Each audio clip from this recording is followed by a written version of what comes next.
Buongiorno a tutti. Günaydın herkese. Biliyorum çok uzun zaman oldu video çekmeyeli. Çünkü çok uzun zamandır hiçbir yere gitmiyorum.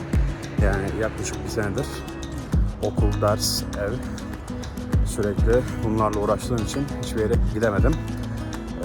Uzun zaman sonra tekrardan bu piyasaya dönüş yapıyorum. Şimdi bugün Siena'ya gideceğim. İtalya'nın yine güzide yerlerinden bir tanesi.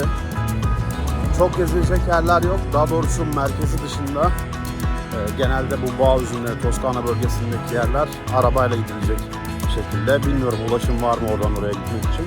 Ama oraya gittikten sonra onu öğreneceğiz. Eğer yakınsa, gidilebilecek mesafedeyse, otobüs vesaire varsa oradan bağ üzümlerinin olduğu yerlerde, şarap mahzenlerinin olduğu yerlere de gitmeye çalışacağım. Siena'da görüşürüz.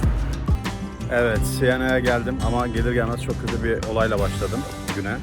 Çünkü yaka mikrofonumu otobüste, İtabas'ta şarj ediyordum. Şu yakaya takılan mikrofonu.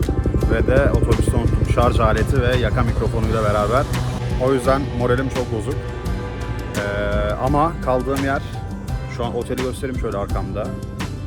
Güzel, gayet güzel bir otel bu arada. Buranın linkini de aşağıya koyacağım ben. Karşı manzarası da şu şekilde. Şöyle. İnanılmaz güzel bir manzarası var.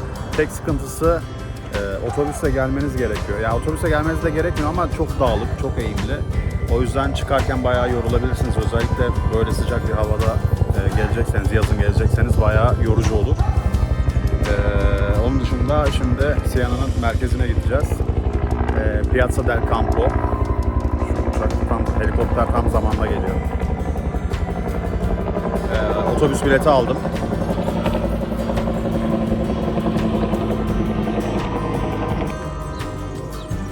Otobüs bileti aldım. Şimdi otobüsle şehrin merkezine gideceğim çünkü bu sıcakta yürüyemeyeceğim.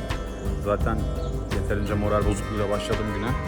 O yüzden merkezde görüşürüz.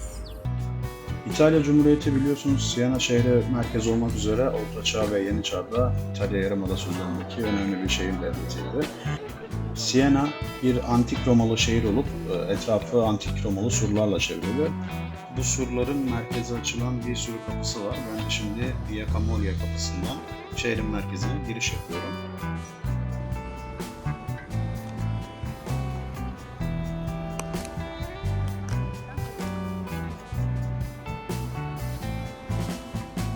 Piazza Salimbeni Siena için önemli bir meydandır. Çünkü Avrupa'nın ilk bankacılık hareketlerinin gerçekleştiği Palazzo Salimbeni binası meydanda bulunmaktadır. Yine meydanın ortasında Siena'lı rahip ve İtalyan iktisatçı bir abimizin heykeli bulunuyor. Salimbeni meydanından sonra Siena'nın en meşhur meydanı, Siena'nın sembolü olan Piazza del Campo meydanına gidiyorum. Piazza zaten meydan demek, bu da ekstradan bir bilgi olsun. Bu meydan Avrupa'nın en büyük ortaçağ meydanlarından biri olarak kabul ediliyor ve de yılda milyonlarca turiste ev sahipliği yapıyor. Bu karşıdaki Torre del Manca yani Manca Kulesi'ni araştırdığımda inşa edildiğinde Ortaçağ İtalya'sındaki en yüksek seküler kulelerden biriymiş. Seküler kule ne demek onu da bilmiyorum. Ve Siena'nın meşhur meydanı Piazza del Campo'ya geldim. Burası 1300'lü yıllarda inşa edilmiş. İnanılmaz eski bir mimarisi var. Şöyle arkamda göstereyim. Burası bir belediye binası. Şimdi tersten de göstereceğim. Arkamdaki gördüğünüz yerde burada normalde at yarışları yapılıyormuş yılda 2 kez. Piallo diye geçiyor. Onu birazdan yazacağım. Açıklamaya da yazacağım. Şöyle insanlar şu meydanda toplanıyor. Meydanın etrafında şu köşelerde, şurada at yarışları yapılıyor. Hikayesini anlatayım bunu. Siena'nın 17 tane mahallesi varmış. 17 tane mahalleden her bir mahalleden bir jokey ve bir at gelip burada yarışıyormuş. Bir gün öncesinde mahalleliler burada toplaşıp işte yemek, içme gibi bir kaynaşma etkinliği düzenleniyormuş. Ondan sonrasında da bir at yarışı düzenleniyor. Birinciye de işte şu haç işaretli bir tahtadan bir haç işareti veriliyormuş. Böyle bir gelenek var burada da yüzyıllardır süregelen. At yarışları tam burada oluyor işte. İnsanlar burada beklerken at yarışları bu alanın etrafında yapılıyor. İnanılmaz güzel bir yer ya. Ben Siena'ya bayıldım arkadaşlar. Mutlaka buraya gelmenizi tavsiye ederim. Eğer yolunuz düşerse Floransa tarafına. Zaten Floransa'dan çok uzak değil. İnsanlar genelde Floransa'ya plan yaptığı zaman Siena'yı da bu turun içerisine ekliyor. 2 saat uzaklıkta Floransa'ya.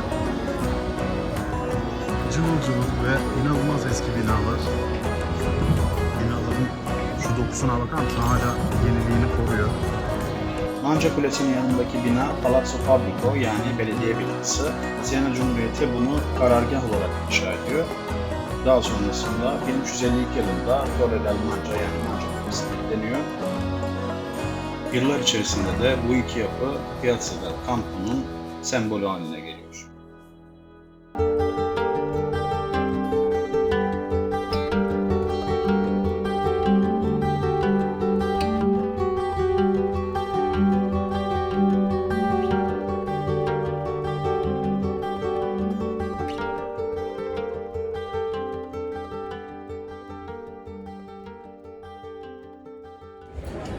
Evet arkadaşlar, şimdi Duomo'nun karşısındaki kafeteryaya geldik tuvaletim geldiği için.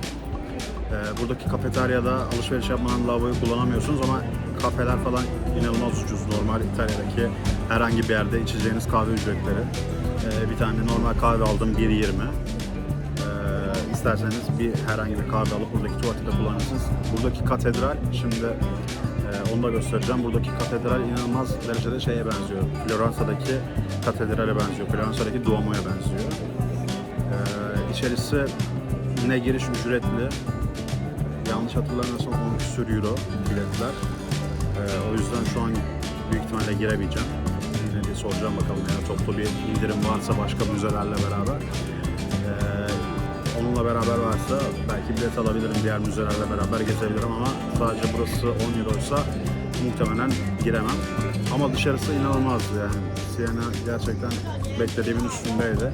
Çok fazla gezilecek yer yok dediğim gibi. 2-3 yer var böyle ana gezilebilecek yer olarak ama bayağı görülmeye değer yerler. 1300'lü yıllardan, 1200'lü yıllardan kalma binalar ve hala kendi özünü koruyor yani. Hiçbir şekilde hasar görmemiş binalar. Ama katedraller falan tabii ki de biletli, ücretli olduğu için insanlar para vererek giriyorlar ve bunu da bir şekilde korumayı başarmışlar. Nasıl yapıyorlar, nasıl ediyorlar bilmiyorum ama inanılmaz bir tarihi var. Ben gerçekten İtalya'da gezdiğim en güzel yerlerden ilk 3 içerisinde, hatta belki birinci sırada bile diyebilirim. Mutlaka buraya da gelmenizi tavsiye ederim. Bilet detaylarını sizin için sordum. Sadece Duomo'ya giriş 5 euroymuş arkadaşlar. Duomo artı bir tane küçük kütüphaneye giriş 5 euro. Bunun dışında kalan müzelere beraber girmek istiyorsanız combo bilet alıp 6-7 tane binaya 14 euro para ödeyerek girebilirsiniz. Benim vaktim kalmadığı için ben gezemedim ama siz gezin.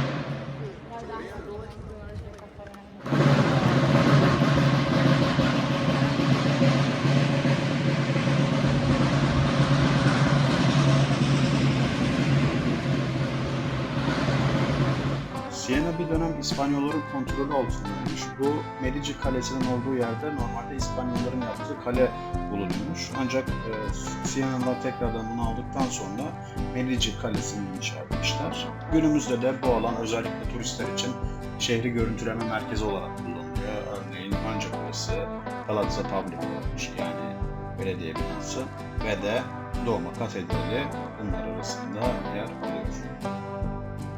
Bugünü burada noktalayıp daha sonrasında da market alışverişimi yapıp otelime dönüyorum. Şimdi size kaldığım otelin artılarından ve eksilerinden bahsedeceğim. Burası kaldığım odanın balkonun manzarası gayet güzel. Yemyeşil, kuşlar cıvıl cıvıl ötüyor, huzur geliyor insan. Sabah uyandım, açık büfe kahvaltısı olan otelimin mutfağına indim. Abi zeytin, peynir, domates görünce mutluluktan ağlayacaktım. İnanamadım Türk kahvaltısının da burada olduğuna. Gerçekten çok mutlu oldum.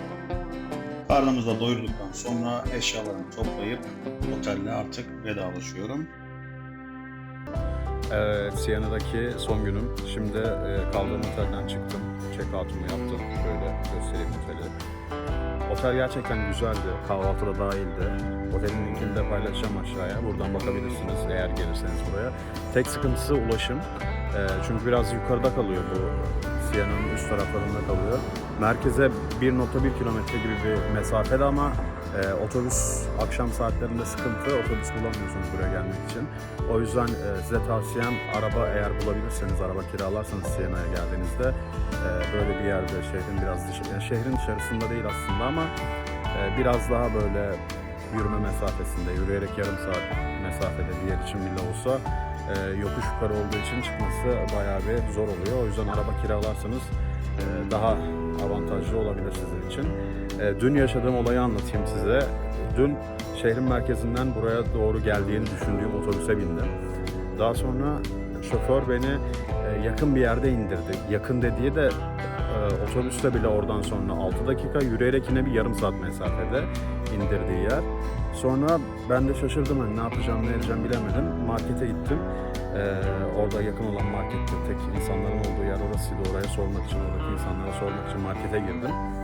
Daha sonra markette neyse ki adamın bir tanesi, müşterilerden bir tanesi İtalya'da askermiş bir yerde. İşte sağ olsun geldi bana yardım etti. Otele kadar kendi arabasıyla bıraktı falan. Yani Allah'ın sevdiği kuluymuşum. Böyle bir şey yaşadık dün. Bir de çok yollarda hani aydınlatma falan da yok. Zaten yaya yolu da yok otele doğru giderken. O yüzden yürümesi de sıkıntılıydı. Neyse ki dünkü şeyi bu şekilde atlatabildim. Şimdi tekrardan merkeze gideceğim. Biraz daha merkezde turlayacağım. Daha sonrasında Padova'ya tekrardan döneceğim. Merkezde görüşmek üzere. Buradaki binaların birinci katlarındaki balkonlar genelde aşağısındaki bara ait oluyor. Mesela şurada da bir tanesi var. Şimdi oraya girip balkona çıkıp bu meydanı izlemeyi deneyeceğim. Abartmıyorum bakın. Sadece 7 cücelerin kafasını eğmeden yürüyebileceği bir alandan yürüyerek balkona ulaşıyorum. İşte burası da Piazza del Campo'yu sizlere gösterebileceğim en kuşlu kışı görüntüsü.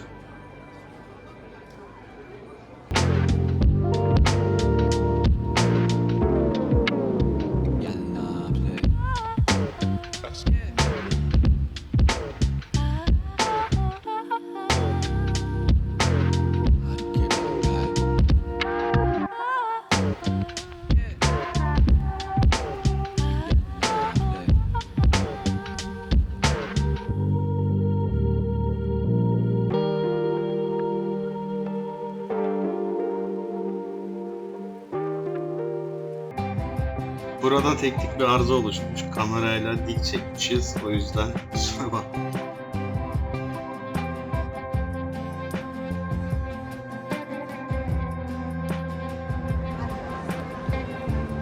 Şimdi enteresan bir yer gördüm.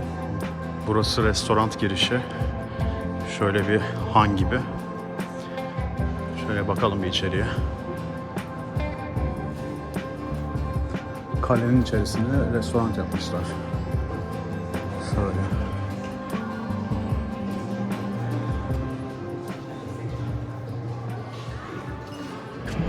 Evet, şimdi köyüme dönüş yoluna geçtik. Umarım Siena turumu beğenmişsinizdir. Bir sonraki tatil turu için kanalıma abone olup videomu beğenmeyi unutmayın. Kendinize iyi bakın.